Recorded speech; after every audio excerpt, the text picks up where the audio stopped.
चलिए next method कर लेते हैं, method number 4, that is the dominance method.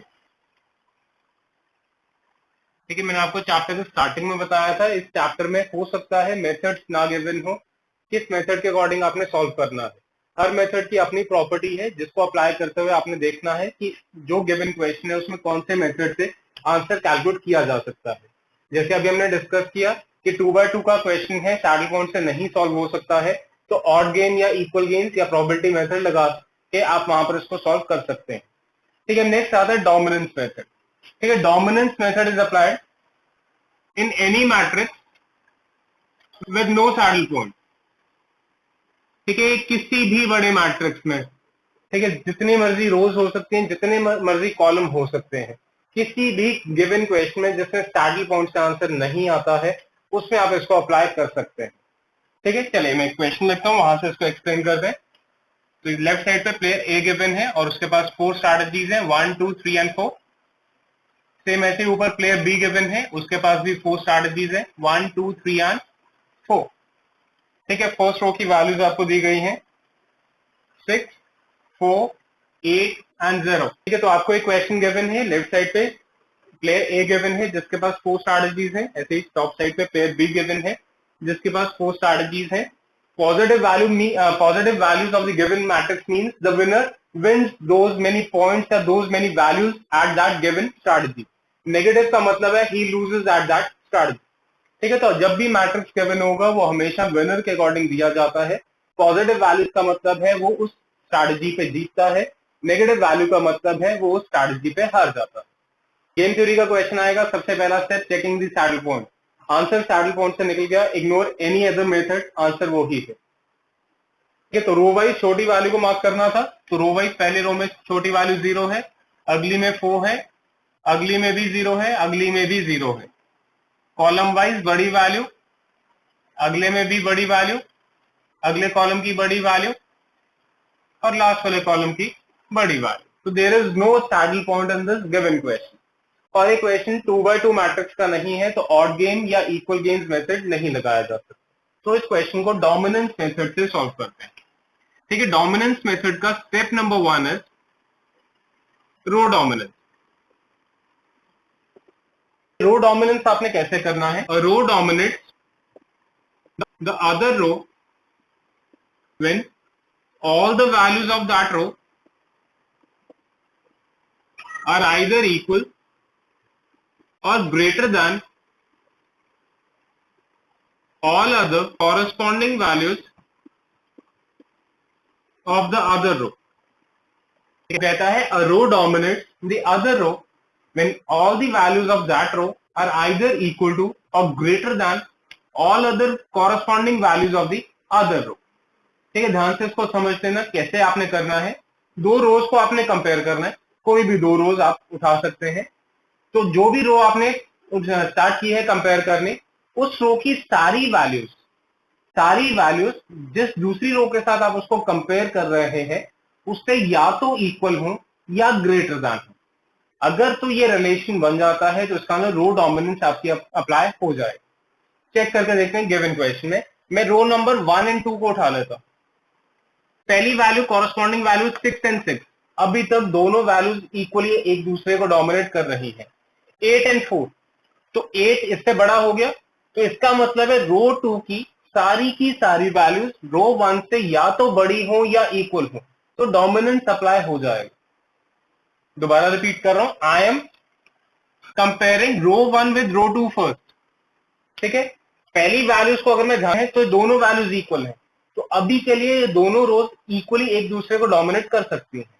अगली वैल्यू 8 एंड 4, तो 8 इससे बड़ा हो गया, तो अब यहां से मुझे पता लगा कि रो 2 की सारी वैल्यूज रो 1 से क्या होनी चाहिए है, या तो बड़ी या इक्वल, तो डोमिनेंस अप्लाई हो जाएगा। तो इक्वल है, बड़ी है, छोटी है, तो इसका मतलब रो 1 एंड रो 2 के बीच में कोई डोमिनेंस अप्लाई नहीं होती। 1 एंड 3 उठा रहा हूं मैं। ठीक है, अब मैं कंपेयर कर रहा हूं रो 1 विद रो नंबर 3, 8 एंड 6, इसका मतलब 3 1 से बड़ा है। अब 3 की सारी वैल्यूज 1 से बड़ी या इक्वल होंगी तो डोमिनेंस अप्लाई होगा। बड़ी है, इक्वल है, इक्वल है, इक्वल है, तो मतलब डोमिनेंस अप्लाई हो रहा है, क्योंकि 3 की सारी वैल्यूज 1 से या तो इक्वल है या बड़ी है। ठीक है, क्लियर है सबको? तो 1 एंड 2 में अप्लाई नहीं हुआ था, 1 एंड 3 में अप्लाई हो गया।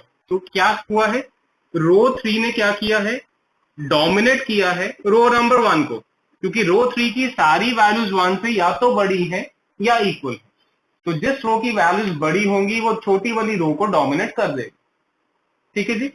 सो एलिमिनेट रो नंबर 1। तो जो छोटी रो होगी उसको आपने क्वेश्चन से एलिमिनेट कर देना। ठीक है, एलिमिनेट करने का मतलब है तो उसको हम हल्की सी एक डॉटेड लाइन से कैंसिल कर देते हैं। ठीक है, तो डोमिनेंस जो मेथड है that is a reduction method. ये काटते काटते क्वेश्चन को 2x2 मैट्रिक्स तक ले जाएगा, उसके बाद और गेम से इसको मुझे सॉल्व करना होगा। ठीक है, ध्यान रखना है सॉल्व करने का तरीका या तो सैडल पॉइंट से निकलता है या ऑड गेम से निकलता है या इक्वल गेम से निकलता है। आंसर इन्हीं मेथड से निकलते हैं। बाकी जितने मेथड्स हम डिस्कस करेंगे वो रिडक्शन मेथड्स हैं, वो रिड्यूस कर देते हैं बड़े मैट्रिक्स को 2x2 फॉर्म में।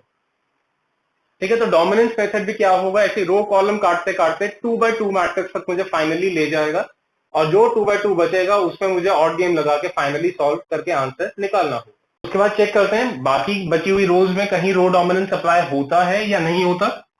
2 एंड 3 में अप्लाई करते हैं, 3 की पहली वैल्यू बड़ी है तो 3 की सारी वैल्यूज बड़ी होनी चाहिए, पर अगली वैल्यू भी छोटी हो गई, तो 2 एंड 3 में कोई रिलेशन नहीं है। 2 एंड 4 पे चलते हैं, 6 0, तो ये बड़ी है तो 2 की सारी वैल्यूज 4 से बड़ी होनी चाहिए, अगली इक्वल है, अगली बड़ी है, अगली छोटी हो गई, तो इसका ना 2 एंड 4 में भी कोई रिलेशन नहीं है। 3 एंड 4 में चेक कर लेते हैं, ग्रेटर है स्मॉलर है। तो इसका मतलब अब बची हुई जितनी भी हमारी रोज हैं उन रोज के बीच में कोई भी डोमिनेंस प्रिंसिपल अप्लाई नहीं हो रहा है। ठीक है जी, चले तो अब स्टेप 1 जो रो डोमिनेंस जितना हम कर सकते थे वो करके खत्म कर दिया है। उसके बाद स्टेप नंबर 2 आपने स्टार्ट करना है, दैट इज कॉलम डोमिनेंस। ठीक है, step number 2 is column dominance. A column will dominate the other column when all the values of that column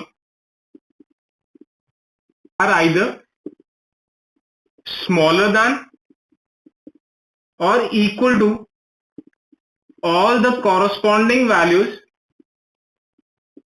of the other column। ठीक है, वो कहता है एक कॉलम दूसरी कॉलम को तब डोमिनेट करेगा जब उस कॉलम की सारी वैल्यूज दूसरे कॉलम की सारी कॉरस्पॉन्डिंग वैल्यू से या तो छोटी हैं या इक्वल हैं। तो रो से बिल्कुल ऑपोजिट है, एक रो दूसरी रो को तब डोमिनेट करती है जब उस रो की सारी वैल्यूज दूसरे से बड़ी होती हैं, पर एक कॉलम दूसरे कॉलम को तब डोमिनेट करता है जब उस कॉलम की सारी वैल्यूज दूसरे कॉलम से छोटी होती हैं। डिफरेंस समझ आया है? तो इसका मतलब है अगर इसको और मैं सिंप्लीफाई करना चाहूं, हमने रो डोमिनेंस में क्या करना है, छोटी रो को काटना है, कॉलम डोमिनेंस में क्या करना है, बड़े कॉलम को काटना है। तो अब चेक करते हैं, कॉलम्स पे अप्लाई करना स्टार्ट करते हैं, क्या किसी कॉलम में डोमिनेंस अप्लाई होती है या नहीं होती है। ठीक है, ध्यान रखना है जो रो कट गई है उसको आपने कंसिडर नहीं करना। ठीक है, अब वो क्वेश्चन का पार्ट नहीं है, अब ये हमारा क्वेश्चन है 3/4 का जो बचा हुआ क्वेश्चन है। ठीक है, इसमें आपने अप्लाई करना स्टार्ट करना है। तो column number 1 and column number 2 6 and 8, तो इसका मतलब 6 8 से छोटा है, तो इसका मतलब कॉलम 1 की सारी वैल्यूज कॉलम 2 से छोटी होनी जरूरी है या इक्वल होनी जरूरी है। 8 एंड 4, ठीक है, दूसरी वैल्यू ही बड़ी हो गई, तो इसका मतलब column number 1 and column number 2 के बीच में कोई डोमिनेंस अप्लाई नहीं हो रहा। कॉलम 1 एंड कॉलम 3 उठा लेते हैं, 6 एंड 4, तो 3 की वैल्यू 1 से छोटी हो गई, तो इसका मतलब 3 की सारी वैल्यूज 1 से छोटी या इक्वल होनी जरूरी है। चेक करते हैं, 6 एंड 4 में 4 छोटा है, 8 एंड 8 इक्वल है, 0 एंड 0 इक्वल है। क्या डोमिनेंस अप्लाई हुआ? किसने किसको डोमिनेट किया? 3 ने 1 को। ध्यान रखना है कॉलम में उल्टा है, छोटा कॉलम बड़े को डोमिनेट करेगा। तो हमने यहां पर फाइंड आउट किया कॉलम 3 ने डोमिनेट किया है कॉलम नंबर 1 को, तो हमने क्या करना है, एलिमिनेट कर देना है कॉलम नंबर 1। ठीक है, क्योंकि 3 ने 1 को डोमिनेट किया था, तो हमने क्या करना है, कॉलम नंबर जो 1 हमें गिवन है उसको एलिमिनेट कर देना। ठीक है, इसी तरह से फटाफट से मुझे चेक करके बताइए बाकी बचे हुए कॉलम्स में क्या कॉलम डोमिनेंस अप्लाई होती है या नहीं होती। ठीक है जी, तो आपने बाकी सारे कॉलम्स में भी चेक किया सेम प्रिंसिपल, इसको काटने के बाद तो कहीं भी अब रो कॉलम डोमिनेंस अप्लाई नहीं हो रही है। पर मैंने आपको बोला था डोमिनेंस मेथड क्यों लगाया गया है, इस बड़े मैट्रिक्स को 2x2 फॉर्म तक मुझे लेके जाना है। क्या ये 2x2 है? नहीं जी, अभी भी ये 3x3 का मैट्रिक्स है, तो इसका मतलब एक रो एक कॉलम अभी काटना बाकी है। ठीक है, कॉलम डोमिनेंस चेक कर लिया, नहीं हुआ। अब एक कॉलम कट गया, हो सकता है रो डोमिनेंस अप्लाई होता हो। एक बार चेक करना जी, क्या रो डोमिनेंस अप्लाई हो रहा है? ग्रेटर है, 4 और 8 में छोटा है, इन दोनों के बीच में नहीं है। 2 और 4 उठाएं, इक्वल, ग्रेटर, स्मॉलर, नहीं है। 4 और 8 ग्रेटर, स्मॉलर। तो इसका मतलब अब 3x3 का मैट्रिक्स बच गया है, पर इसमें ना ही अब कॉलम डोमिनेंस लग रहा है, ना ही अब आपका आपका रो डोमिनेंस अप्लाई हो रहा है। पर ये अभी भी मैट्रिक्स 2x2 तक नहीं पहुंचा है, तो हमें क्या करना है? Step number 3 which is average dominance पे मूव करना हो। ठीक है, ये स्टेप 3 पे तब जाना है जब नॉर्मल डोमिनेंस फेल हो जाए। अगर नॉर्मली रो या कॉलम डोमिनेंस अप्लाई हो सकता है तो काटने के बाद चेक करते रहिए, कहीं काटने के बाद हो सकता है वापस से रो या कॉलम डोमिनेंस अप्लाई होने लग जाए। तो जब जैसे सिचुएशन में हम फंस गए हैं, ना ही रो डोमिनेंस मिला ना ही कॉलम डोमिनेंस, तो आगे एवरेज पे आपने मूव करना है। ठीक है, अभी एवरेज रो डोमिनेंस कैसे करना है? किसी दो रोज को उठाते हैं और उसको एवरेज कर लेते हैं। For example, row number 2 and row number 3 को एवरेज करते हैं। तो 2 एंड 3 के एवरेज करने का क्या मतलब है? Divided by the number of terms. तो मैं रो नंबर 2 एंड 3 को एवरेज कर रहा हूं, तो इसका मतलब 2 की वैल्यू प्लस 3 की वैल्यू डिवाइडेड बाय 2, तो 6 प्लस 8 डिवाइडेड बाय 2। ठीक है, इसको मैं ऐसे लिख देता हूं, 2 plus 3 divided by 2। Column number 2, 3 and 4।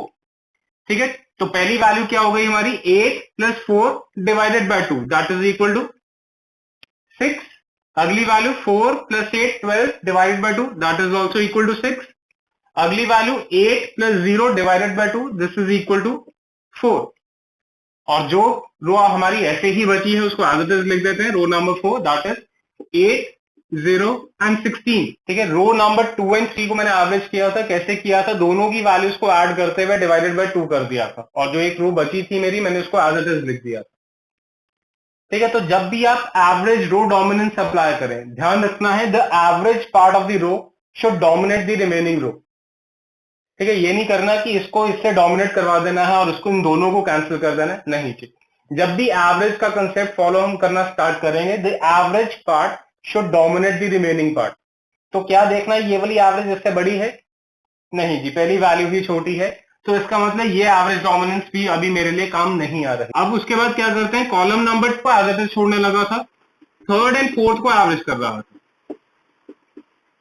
ठीक है, तो सेकंड वाली रो को एज इट इज लिख देते हैं, दैट इज 8 4 एंड 8, उसको मैं एज इट इज लिख देता हूं। अब इन दोनों रोज को 3 एंड 4 को एवरेज कर रहा हूं, तो 8 plus 4 divided by 2, that is equal to 6। 8 plus 0 divided by 2, that is equal to 4। 0 plus 16 divided by 2, that is equal to 8। Dominance apply होता है ग्रेटर इक्वल इक्वल। हाँ जी, हो रहा है डोमिनेंस अप्लाई। ठीक है, देखने में लगता है डोमिनेंस अप्लाई हो रहा है, पर मैंने आपको बोला था the average part should dominate the other part, पर ये उल्टी डोमिनेंस पे चल रहा है। The normal remaining row is dominating the average part, तो इसको भी इग्नोर करेंगे, हम अज्यूम करेंगे कि डोमिनेंस अप्लाई नहीं हो रहा है। चलो, तो ये भी काम नहीं किया, तो एक और ट्राई करके देखते हैं। 3 वाले को एज इट इज छोड़ देते हैं, 2 एंड 4 को एवरेज कर लेते हैं। ठीक है, 3 वाली रो को एज इट इज छोड़ देते हैं, 4 8 एंड 0, और 2 एंड 4 को एवरेज करते हैं। 8 plus 8 16 divided by 2, that is equal to 8। ठीक है जी, उसके बाद 4 plus 0 divided by 2, that is equal to 2। 8 plus 16 divided by 2, that is equal to 12। क्या इससे डोमिनेंस अप्लाई होता है? This is greater, this is smaller, मतलब यहां पर भी अब एवरेज डोमिनेंस अप्लाई नहीं हो रहा। ठीक है, तो एवरेज डोमिनेंस 3 प्रोबेबल केसेस थे मेरे पास, मैंने तीनों चेक कर लिए।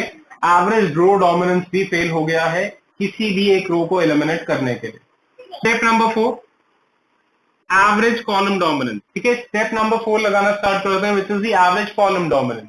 अब कॉलम्स में एवरेज आउट करना स्टार्ट करते हैं। कॉलम नंबर 2 एंड 3 को पहले मैं एवरेज कर रहा हूं, और कॉलम नंबर 4 को एज इट इज छोड़ रहा हूं। ठीक है, जैसे रो में किया था, तो अब मैंने कॉलम में इन दोनों को एवरेज कर लिया है, इस वाले को एज इट इज छोड़ने लगे। ठीक है, तो यहां पर है हमारे पास 2 3 एंड 4। तो 8 plus 4 divided by 2, that is equal to 6। 4 plus 8 divided by 2, that is also equal to 6। 8 plus 0 divided by 2, that is equal to 4। Fourth वाले को एज इट इज छोड़ा है हमने 8, 0 एंड 16। ठीक है, नाम है कॉलम डोमिनेंस। कॉलम डोमिनेंस का प्रिंसिपल कहता है कि एक कॉलम दूसरे को तब काटता है जब उसकी सारी वैल्यूज दूसरे से छोटी या इक्वल होती हैं। तो इस केस में जो हमारा एवरेज कॉलम है वो दूसरे को तब काटेगा जब उसकी सारी वैल्यूज दूसरे से छोटी या इक्वल हो जाएगी। और दोबारा से कॉलम में भी एवरेज वाले को आपने प्रेफरेंस पे लेकर चलना है कि वो दूसरे को काटता है या नहीं काटता। आपने एवरेज वाले हिस्से को नहीं काटना। ठीक है जी, तो चेक करें, पहली वैल्यू छोटी है, दूसरी वैल्यू बड़ी हो गई, तो इसका मतलब एवरेज कॉलम डोमिनेंस भी इस वाले केस में अप्लाई नहीं हुआ है। ठीक है, अब अगले में क्या करते हैं, कॉलम नंबर 2 को एज इट इज छोड़ देते हैं, 3 एंड 4 को एवरेज आउट करते हैं। ठीक है जी, तो कॉलम नंबर 2 को एज इट इज छोड़ देते हैं, दैट इज 8, 4 एंड 8, और 3 एंड 4 को एवरेज आउट करता है। तो 4 plus 8 divided by 2 that is equal to 6, 8 plus 0 divided by 2 that is equal to 4, 0 plus 16 divided by 2 that is equal to 8। क्या इस पे डोमिनेंस अप्लाई हो रही है? हो रही है। The average column is smaller than the remaining other column. 6 छोटा है, ये इक्वल है, 8 इक्वल है, तो इसका मतलब यहां मेरी डोमिनेंस अप्लाई हो गई। तो अप्लाई होगी तो इसका मतलब हम क्या करेंगे, एलिमिनेट कर देंगे कॉलम नंबर 2 को। ठीक है जी, एलिमिनेट कर देंगे अब अपने क्वेश्चन से, दैट इज कॉलम नंबर 2 को। तो अब मेरा जो मैट्रिक्स बचा है वो 3/2 फॉर्म में रह गया है। ठीक है, 3 रो बची है, 2 कॉलम रह गई हैं। तो अब मुझे कॉलम तो काटना नहीं है, तो इसका मतलब कॉलम डोमिनेंस या एवरेज कॉलम डोमिनेंस को अपने सोल्यूशन से आउट करते हैं। एक रो काटनी बाकी है, रो डोमिनेंस चेक करते हैं, वहां से कट गई तो बहुत अच्छी बात है, वहां से नहीं कटेगी तो एक बार एवरेज रो डोमिनेंस से काटने की कोशिश करें। चेक करते हैं नॉर्मल रो डोमिनेंस। 2 एंड 3 के बीच में देखें, this is greater, this is smaller, नहीं है। 2 एंड 4 में देखें, this is greater, this is smaller, नहीं है। 3 एंड 4 में चेक करें, ग्रेटर एंड स्मॉलर, नहीं है। मतलब नॉर्मल रो डोमिनेंस अभी भी अप्लाई नहीं हो रही है। तो दोबारा से मुझे क्या करना है, एवरेज रो डोमिनेंस लगाना है। ठीक है, तो अब क्या करते हैं, रो नंबर 2 को मैं एक बार के लिए ऐसे ही रहने दे रहा हूं। ठीक है, 2 वाली रो को ऐसे ही छोड़ देते हैं, 3 एंड 4 को एवरेज आउट करते हैं।